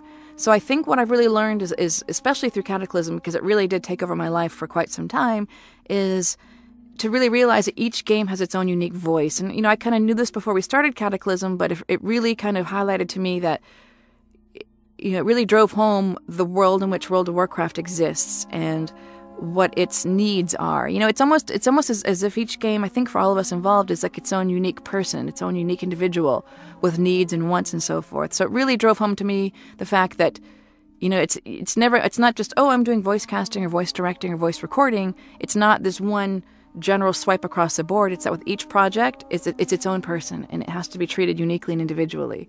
I might have my ear attuned to auditions for World of Warcraft for a certain kind of character, but I cannot use that same ear for Diablo because it's a whole different category. So if anything, the Cataclysm and all the StarCraft work I did really drove home that each project is its own unique property. It has to be treated as such. I hope that makes sense. Oh, it makes perfect sense. Do you ever have overlapping projects? And if so, how do you compartmentalize? Yeah, we do. Absolutely. Especially, Diablo was starting to creep in on me while I was doing Cataclysm. And this might sound weird, but I really, I'm a huge music fan. So even actually, this is going to kind of veer off a little bit, but even in New York, whenever I work, like our player characters who really lead the game in a lot of ways, before they would start recording, I would play on huge speakers at full volume some of the music from Wrath of the Lich King soundtrack, because that, especially I think it's called Arthas, My Son, which I think is track 3, which I play in my car because I'm that much of a nerd. But I would play that for them to get them in that headspace, and I would watch them. We'd be kind of chatting and laughing, then I'd put that song on, and then just this transformation would happen. They would just sit differently, and I'm getting chills talking about that now. They would sit differently and take it. You could see it would affect them. So my point is, sometimes I find that with our projects, even listening to the music associated with each project really helps me kind of get in that headspace as well. Because the music itself sets the tone for what we're going to do and what kind of voice we need to have. Like Diablo is very haunting and mysterious, and so we kind of need those performances. So when I need to listen to those auditions, I'll try to get into that kind of Diablo headspace with that music. So you really change your environment to fit the project. Absolutely. I myself, if I'm going to lead the charge to find our actors, I really need to make sure that, in order to get other people in that headspace, I have to be in that headspace. So even, listening to auditions, for example, can be quite daunting because we'll get 150 auditions for one role. I've got to make sure that I, in my head, know what I want. Not just, la, la, la, I'm going to do some casting. I have to put my head in the Diablo sphere if I'm going to get it right. So, to sort of wrap things up, you mentioned both Gengraiming and Gallywix as being these pivotal characters that really embody their roles. They're more constant for players, but are there any particular voices that are sort of secondary that players might only hear when they're leveling through certain zones or running through a specific dungeon that are really awesome or epic in some way? Yeah, there's so many good ones. And when I was preparing for this interview, I was trying to think of specific ones, but like I said, because Cataclysm is 3 times the amount of dialogue, I can't remember them by name. But what I can tell you is for our dungeon bosses. I know players do dungeons all the time. It's part of the gameplay for World of Warcraft. But I'm telling you, we spend so much time on those dungeon bosses. You might only hear 3 lines, but if you can stop playing for a second and really kind of take in what you're hearing for our dungeon bosses, because not only do we really strive to make the artwork unique and the spells unique and the character itself unique, we really tried to find unique voices for the dungeon bosses. Again, they only have 3 lines, but we've really focused on trying to make them super, super cool and super, super tough. So I think if players can just take a moment out of their busy game playing and try to just hone in and hear what the dungeon boss sounds like and take a moment to appreciate all that's gone into that, I think they'll get rewarded greatly because every dungeon boss is unique and exciting. Well, I mean, look at Thorum from last time. Right. He had shirts and bumper stickers. Right. There was a couple of dungeon bosses that I even told the actors, and there's so many characters in my head, I can't remember their names, but I remember finishing a session telling an actor, you just wait till this hits. You better get your groove on because you're going to have the action figures and the t-shirts because, all it takes is that one crazy performance. The fans will notice it and love it. And then, boom, that dungeon boss becomes, a big fan favorite, and then the t-shirts start, Yeah. So it'll be fun for the actors to revel in that once the game hits. And it'll be fun for our fans to kind of dig in and see what really jumps out at them. So it's really a win-win situation. I certainly can't wait to update my wardrobe. It'll be awesome, right? It'll be really good. Thank you so much, Andrea. This has been such a pleasure. No, thank you. It's I can talk about this for hours. Thank you.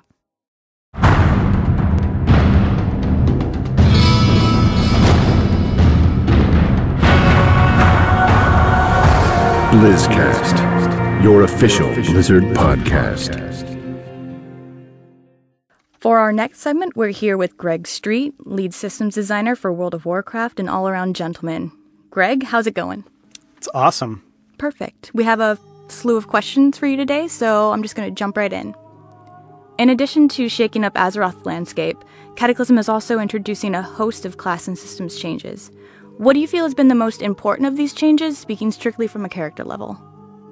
So this won't affect super high-level characters a lot, but the biggest change, we think, is the low-level experience, particularly the magic moment at level 10 now, where you get to be an arms warrior versus just a warrior. You get your special ability, you get passive bonuses that help you really define your character early on. And it's a pretty big deal when you experience it. You get these abilities that you didn't have before. Your playstyle varies quite dramatically at low level. Characters are a lot more powerful than they used to be because of that. And I think it's one of the biggest changes the level up experience has ever had. Right. I know, I'm excited for that as well. In your opinion, what has been the most difficult or challenging task to take on for this expansion? Unfortunately, we picked too many different challenging tasks this expansion to change. The talent tree overhaul was huge. I mean, that spent a lot of time, and when we kind of sat down with the class designers who were already through their first attempt at a Cataclysm talent tree, and now we're like, you know what? We're going to throw a lot of that away, and you have to pick like your 10 favorite talents and keep them, and everything else we're going to cut. That was huge. It was a lot of work to do. There were often too many good talents we wanted to keep. We would try to cut something, and then someone would be like, "Oh no, you can't cut that. That's my favorite talent. That's what makes me feel like a destruction warlock or whatever." That was really tough. The mechanics overhaul to like the item stats where we pulled certain stats and combined other stats wasn't that hard conceptually, except for mastery. We knew we wanted a new stat, and we knew that stat was going to make you better at what you did, but we weren't exactly sure how it was going to work or how we would explain to players that there were 30 different versions of this stat, or how on earth we would balance that for everyone so that they valued mastery about as much as they should. We were scared it would be awesome for assassination rogues and terrible for subtlety rogues or whatever, and we'll see if that's the case or not. Perhaps pulling a bit from the previous question, is there anything that you started to work on and thought, we could do this so much better? And is it difficult to change gears once you started on a particular design path?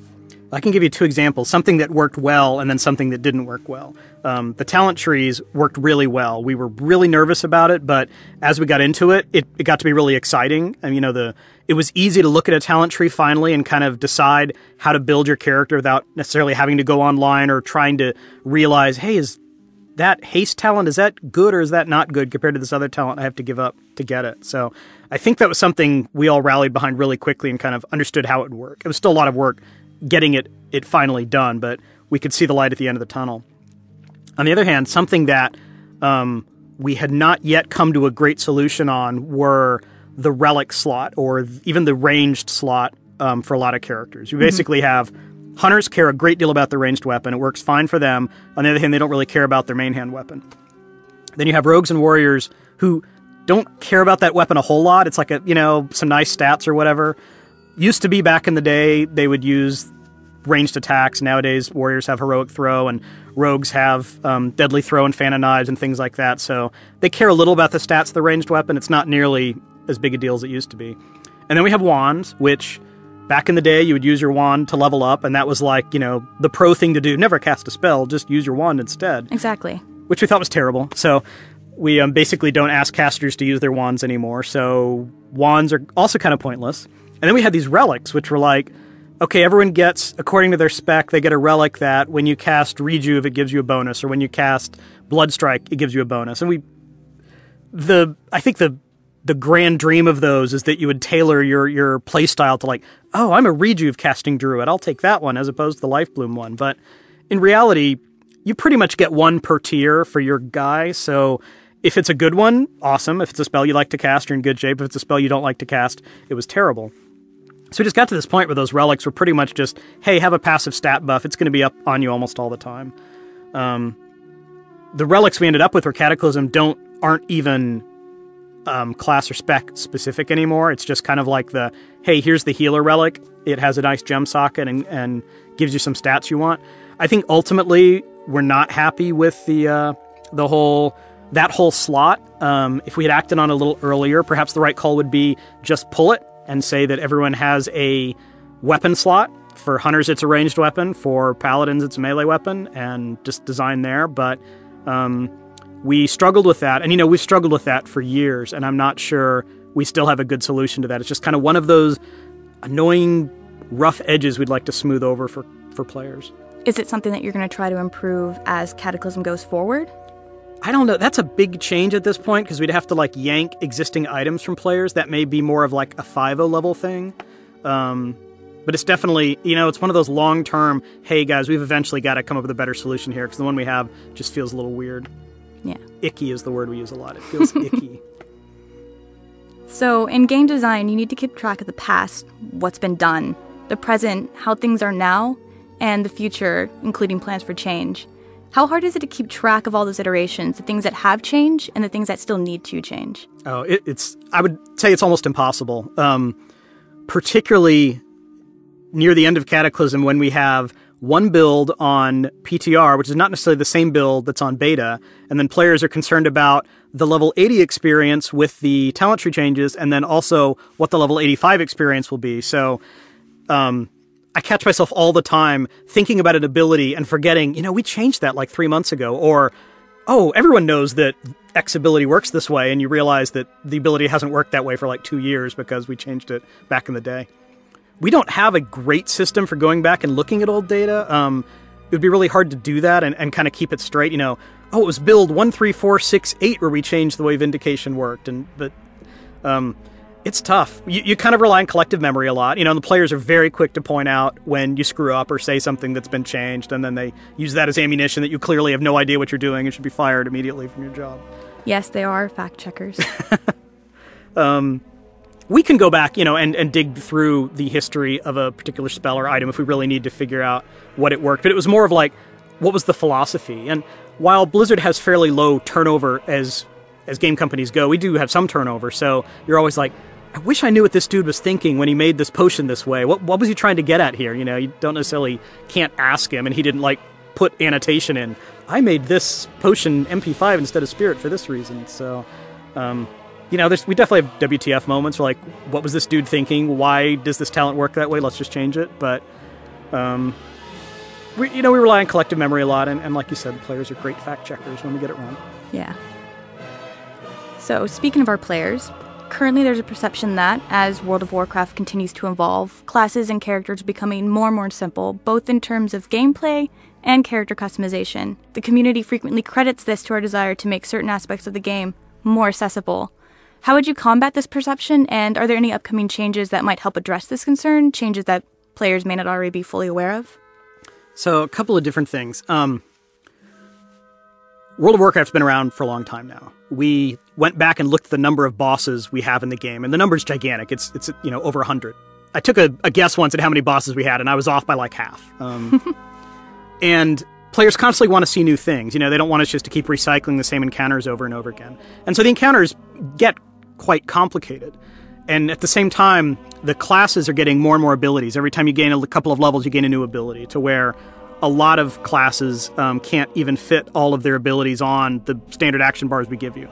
So you've got this kind of ability bloat on the one hand, with fights that get more and more complicated on the other hand, and we thought, something has to give here. We can't just keep amping up both of those things. And we ultimately decided it was more fun to do it on the encounter side, because we thought it would be more engaging and keep players around playing longer if every encounter they approached felt a little different, rather than once I master my rotation, it's going to work the same over and over and over again. Originally, I don't think a great deal of thought went into the rotations of a class. I mean, in Molten Core, a lot of classes didn't even have rotations. For the Warlock, cast Shadow Bolt. Nowadays, we design classes to have certain abilities that have synergies so that you do them in a certain order. Definitely unlike the traditional long PvE boss fight, but even in PvP, even when solo, even when handling packs of trash or whatever. So players are expected to manage a lot of abilities, and if they want to do competitive DPS or whatever, they need to know how all of that stuff works together. So we took a step back, tried to decide, does this really make sense or not? Do players really need this mechanic? Are we getting anything out of it? Can we really find a niche for this spell or ability? I think the in Cataclysm, the classes that got a little simpler were ones that kind of needed to, like Feral Druid to some extent. On the other hand, we took some rotations and added a little bit of complication to them. Fury Warrior and the Melee Paladins come to mind. So I'm not sure it's totally fair that we've just been dumbing the game down. I think players say that sometimes when they see that a lot of players are in Heroic Dungeons now and a lot of players are raiding. That doesn't necessarily mean they're successful at it. That doesn't necessarily mean they're as successful as you are, or they got to the content as quickly as you did, or they've gotten all the achievements, or they're able to see all the fights on Heroic. We want to bring up the bottom end, I think, to where a lot of different types of players can experience the content, but we also want to make sure that for players that really want to show their stuff and test themselves, that there are fights like that out there, and players are probably discovering that's the case for Sinestra today. So the customization issue is also interesting. Originally, kind of the vision for World of Warcraft would be there's lots of different types of armor, and only the best players get the best looking armor. We've kind of relaxed that as time has gone on, because getting set bonuses is one of the big defining moments of a particular tier of gear, whether you're talking about a dungeon or a raid. That's one of the things that really is going to kind of change up what you do. Otherwise, your stats are like, oh, look, more spell power, more int, more crit, the kind of stuff that you have in your gear now. So we really like for players to get their set bonuses. Getting their set bonuses changes up the way they play a little bit. We didn't want to deny that to the great unwashed and only keep it for the super elite raiders. So we make sure that players have an avenue to get their set bonuses. It used to be back in the day, you would see the guy that can raid Blackwing Lair and Naxxramas. He was decked out in this crazy stuff that you could only imagine someday you'll be that cool and have that gear. We're going to try to recapture that a little bit in Cataclysm by making sure that the shoulders and helmets can only be gained through raiding, and therefore you can only gain your 4-piece set bonus through raiding. You can get your 2-piece bonus, and you can get your cool gear off badges or off running Heroic Dungeons, but you have to actually see the content to be ultimately tricked out. The look of World of Warcraft is still really important to us. I think a lot of MMOs decide, well, we'll just let the players do whatever, and the players know what's best, and, if they want to look like a clown, they can look like a clown, and we're okay with that. And our approach, I think, sometimes comes off as more heavy-handed. Players want more freedom than we're often willing to give them, because we are trying to control the experience to some extent. It's important to us that characters look cool, And while we occasionally give you items that let you turn into a furbolg or turn yourself different colors or things like that, we ultimately want to preserve the look and make sure that players look cool and can't make themselves look ridiculous. Right.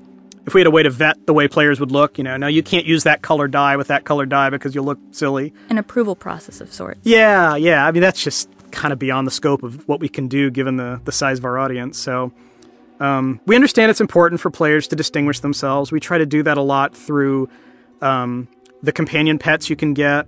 We're increasingly offering more non-combat toys through things like archaeology and a lot of the trade skills and some of our world events. We'd like to get even more creative with minor glyphs. I think minor glyphs still haven't quite delivered on the initial promise of, your fireball can be green. And some of that requires tech we don't have yet. Some of it requires asking the artist, hey, not only do I need a new spell for my level 83 Death Knight ability, but I need 4 versions of it so that I can change the colors and stuff too. But it's still something we really want to do, and it's in the long-term plan. And that will allow players a little more freedom to be, a unique individual inside all the shaman wearing the same armor sets. So we've answered variations of this question before in a number of different mediums, but it keeps coming up. How do you decide what needs to change, whether or not it can be changed, and how and when it will change? Is there some sort of secret formula or plan that players aren't privy to? I wish. It would be awesome to say, yes, we have the holy text of how World of Warcraft class design works and we just follow it. But, the reality is it's super subjective. It could be anything from, hey, I was in a raid last night and, man, Death Knight DPS really seemed low. Or it could be, I got an email from this player I know. He kind of knows what he's talking about, so you should pay attention to it. To, there's a lot of players in the forum saying this is the case. Maybe we should think about it. Or a quest designer walks into our office and says, gosh, my healing feels really low. Is there something going on? Or am I doing something wrong? So we try to collect information in lots of different ways. It can come from the community. It can come from our internal community team. It can come from our friends in QA or programmers or artists who notice something. Certainly, we all play the game quite a bit and notice stuff ourselves. And so we gather all this information, and then we kind of decide on what's important, what do we have to act on. And there's not really anything magical to it. I mean, players would probably be quick to suspect that if it's our character class, we jump on it right away and fix it. We have really long lists of things we'd want to fix. The list of stuff we would like to fix for Cataclysm is still really long, just like it was for Lich King. We are very critical of ourselves. I can almost assure you that anything players complain about, we know, and we hate it too, and we just haven't gotten around to fixing it yet. Sometimes we don't know the right answer. This class is blowing apart the damage meters in PvE, but they're underpowered in PvP. So what on earth do we do to give them a little bit of power that they can't then turn against a raid boss? Solutions like that are often tricky.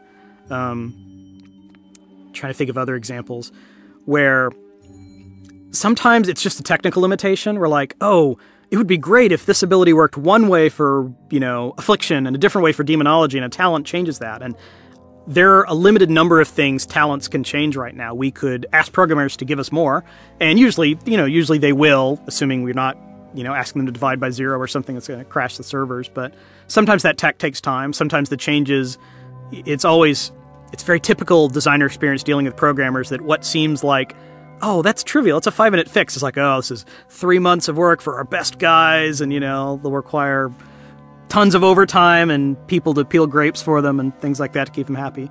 And then other times we're like, gosh, that sounds like we're asking you to rewrite the engine. They're like, no, that's a bit we can flip and everything will be fine. So long-winded answer is that there are technical concerns. Sometimes they're easy, sometimes they're hard. We have bandwidth limitations. Often players expect, gosh, if you can't get everything done, just hire more people. What's wrong with having 50 class designers? And the answer to that is the whole, the mythical man month, and that throwing people at problems doesn't necessarily let you solve the problems faster. We place a huge, huge premium on consensus. We would never make a change to the game if one of the class designers had a huge concern about it. No one makes a change over the objections of other people. We have to make sure we all agree on everything. We want to present a unified front. We want to make sure that we all are adhering to the same vision. That's just very important to the game, and the players can sense it pretty quickly when they feel like a class is getting special treatment or something like that. So adding more people just means all of those meetings where we decide things take that much longer, and there's a bigger chance that you'll have someone who disagrees or just wants to march to their own drummer or something. So our team is probably a lot smaller than players suspect it is. And we try to handle the problems that we think are serious because they're a huge quality of life issue, or we just think it sucks that something works the way it does, and we try to tackle those first. The smaller things we get in if they're really cheap and easy to fix. If they're the worst kind of task is like not a huge impact on players and super, super risky. Those are the ones that are like dead on arrival because they're just not worth it. Players won't appreciate the change, and we might risk introducing bugs or a lot of downtime or something like that. It's enormously subjective. It's very much an art, and it's not necessarily a pet list, but it's more of a gigantic triage, and high priority critical stuff gets attention the first, and things that are easy get attention the second, and things kind of in the middle where it's not really that big a deal and kind of hard to fix are often the things that kind of go on and on. So with respect to lists, you mentioned technical limitations previously. Do you ever make notations somewhere so that you can go back to a particular spell, talent, class build once you might have the technology? Oh, constantly. We do that all the time. A couple of recent examples are in Cataclysm. We introduced new resource mechanics for a lot of different classes and specs. Focus was a very easy one. We basically already had that working for Hunter Pet, so we just added to the Hunter. It was no big deal.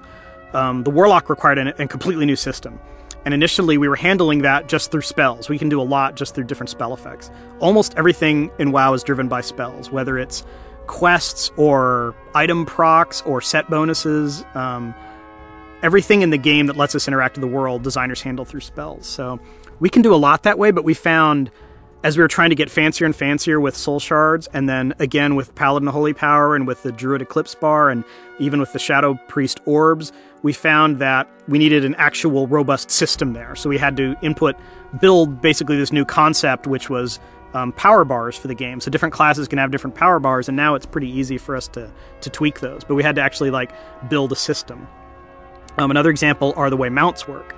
We changed the way mounts work a lot for Cataclysm. It used to be that a blue mount had a certain movement speed, and then a purple mount had a faster movement speed, and you basically gave up your blue mounts once you found a faster mount. It was very data-driven, which meant it was super buggy. We had a lot of special cases like the Sparkle Pony and other scaling mounts that required us to write scripts that basically looked at what a player was capable of moving and adjusted the mount to that, and they always fell apart and broke. So we finally decided, okay, we need a mount system in the game. We need to specify this is this kind of mount. It's a land mount that can fly, or it's a flying mount that can go underwater, or whatever. So the programmers actually built us a new mount system that we then could use, and it's now pretty trivial for us to add new mounts once we get awesome art. So the beta is currently in progress right now. What would you say is the best or most important constructive feedback that you receive? It can come in a couple different formats. I think player feedback is often too long. We're really busy, and just like any person reading, whether it's a bug report or a forum post, be concise, be brief. If people's eyes tend to glaze over if they have to go a few paragraphs. I mean, sometimes it requires that detail to adequately express yourself or to cover all the bases, but nearly always shorter is better. If you can explain something to us very quickly, it makes a good soundbite. It can be a bullet list on the meeting notes for a design meeting or something like that. We always ask players to keep it in perspective. We don't hate your class. We're not out to get you. You're not neglected. We have a lot we want to do and a lot of mouths to feed, so to speak. So I'm not asking anyone to cut us some slack, but just kind of keep it in perspective, that telling us you noticed a problem or you wish something was changed is awesome. You don't need to follow that up with, and it's obvious you don't understand our class and you're always out to get us and nobody on your staff plays Warlocks or whatever. That doesn't help anything. It doesn't make their arguments stronger, and it usually just ends up making them silly. And they risk that their message will get missed inside all of the whining. Now, after game launch, is this sort of feedback just as important or perhaps more important? Oh, it's funny. Our job is never done. I think there's an expectation sometimes that it's sacred once it's done. It's locked in. Okay, your talent tree is not going to change for 12 months or however long it takes us to make another expansion. But the fact is, if we see something that's not working, we'll be quick to change it. Now, we know that too much of that leaves players with what I call the whiplash experience. We screwed up a little bit with the hunter balance when we immediately drove all of the Beastmaster hunters to survival, or I can't remember what it was at the time. We did a little bit of that with mages too. We have to be super careful. We don't want players to constantly be chasing our ever-changing design. But we do want to fix things that are broken. It's easier to make sweeping changes in an expansion. I think players almost expect it and kind of get a little disappointed if they don't see a lot of change for their class. So expansion is the best time to do it, but you sometimes get the sense that players are, they're dreading the patch coming because that's it. That's the end of their changes and no more work will ever be done. But we have a pretty good capacity to hotfix things, which means changing them on the client, on the server without requiring a whole new client patch. We also can make fast patches, and we're having to patch things all the time. That doesn't mean that we're sloppy and we don't know how to program. It just means that something didn't work the way we expected, or in the meantime we thought of a better way to do it, or whatever. So it's one of the beauties of working on a massively multiplayer game. In my previous career, we would come up with an idea, and it might be a year before we'd see it implemented. And on World of Warcraft, literally sometimes you can think of a change, and it'll be in the game that afternoon. And so we don't view... I think when I first started, I viewed a class as like, there's a perfect form out there, and you'll eventually iterate your way towards it. Kind of like the artist carving away marble to get at the sculpture underneath, and eventually the perfect form will emerge. But I don't think it's a destination anymore. It's a journey, and we will constantly be tweaking things until we're happy with them. And then as we tweak the talent in the 5th tier, the one in the 3rd tier will start to look kind of stale and old, and maybe it's time to update that one. So we don't look at things as finished. We look at them as like, how does it feel today? The game evolves. There's new types of encounters out there. There's going to be a huge emphasis on battlegrounds in Cataclysm, so we're going to have to look at some abilities that we perhaps didn't have to look at before because they didn't have a big role in smaller scale PvP. That's a long-winded way of saying it's a product that just keeps on going, and we don't view milestones as anything is particularly locked down. It's just the next step. Players are going to get to see something new, and then the next day we'll go in and change something else. On a sort of final note, you have a long history of promising various mounts to our World of Warcraft player base: a pony, a moose, and now a camel. Promises aside, what sort of cool new mounts might our players be able to look forward to as Cataclysm progresses? I'll tell you, it's getting kind of hard. We look around at like, what animals haven't we tapped yet? Oh, let's make the llama or the muskox or whatever. And I just, we keep racking our brains. It was kind of a miracle that we had not yet tapped the lion, and that we came up with the scorpion guild mount. Before the scorpion, we were messing around with what are those things called? The lightning lizards in the Barrens. Thunder lizards. The thunder lizards, yeah. But to make those work, we had to take their Stegosaurus-like plates off, and then they didn't look like thunder lizards anymore. So had to kill that mount. And then, the scorpion. Can we make the scorpion work? There's a lot of concern about, as you're riding along, is the stinger constantly like poking you in the back of the neck? But they pulled it off. It looks awesome. It's a really exciting mount. And so, gosh, could we make a spider mount that looks pretty cool? That seems possible. Funny mounts are fun as long as they don't cheapen, the world for players. You don't want to overdo that too much of the giant penguin mount or the ostrich mount or whatever, but... Shark mount might be a possibility. Yeah, we've talked a lot about, and we'll see a little when Vashir goes live with the seahorses and stuff. Maybe there's a room to have aquatic mounts, so that you have your flying mount, your ground mount, and maybe you have your underwater mount, and then, gosh, marine biologist here, we could come up with all sorts of eels and lobsters and sharks and all sorts of crazy things to ride around underwater. You can see the very slow-moving giant sea cucumber mount would be awesome. Well, thank you, Greg. It's been great to have you here, and I'm sure our players are very excited about Cataclysm. I am. I can't wait to go play it after spending so much time working on it. It's been a pleasure, and I think that about wraps it up. Thanks. Well, that's it for the questions today. A big thank you to Alex, Corey, Russell, Derek, Andrea, and Greg for their time and insight, and to all of our listeners for downloading this episode of BlizzCast. See you next time.